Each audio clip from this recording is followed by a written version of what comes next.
I mean, I'll just list the entire cast and say I'll come back and work with all of them again.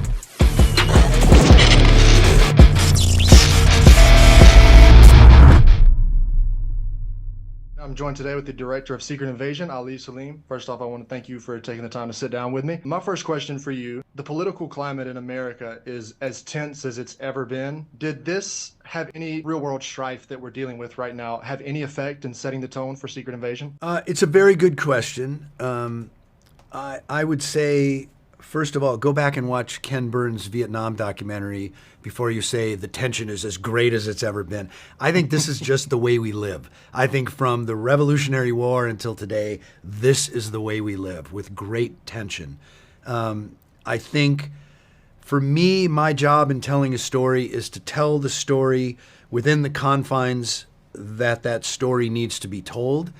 If it has ideas that touch our heart and move our brain and connect us to external events, I think that's really a well-told story.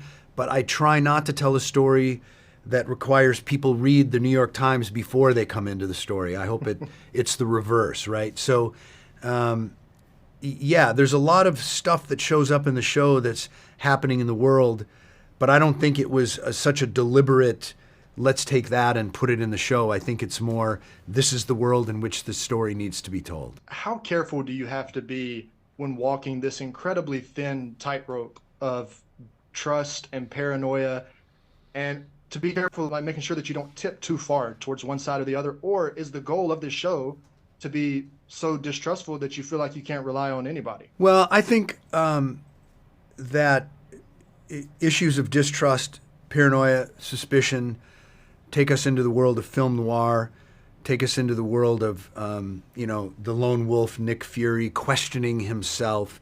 And I think that all of those things live in the gray area. I don't think it's binary like good guy, bad guy. It's not as simple as that.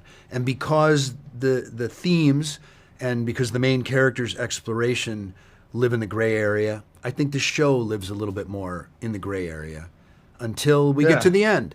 And I don't know what happens at the end, but I think it will be satisfying in that way that we've come through the gray clouds and found a little sunshine. What was your experience like joining the MCU family? Many people have talked about how it's the pleasure of their life to get to work with Marvel and work on an MCU set. Is there anybody in particular in the cast that you really enjoyed working with? And then if given the chance to come back, is there a character, actor, project that you would be interested in working on in the future? I think that Marvel is the pinnacle of storytelling in filmed entertainment today. So it's a great honor to be invited in and to still be alive and standing and talking to you today. The experience is, it's different in that they just keep going at the story until the story is told as well and as thrilling and as clear. So I've been on this for 28 months, where in a typical television show, it might be 3 weeks. And this has been, as I said, exhausting and thrilling. If I return, right now all I'm really thinking about is vacation, but if I return, I don't know, this cast was incredible and I love them all. If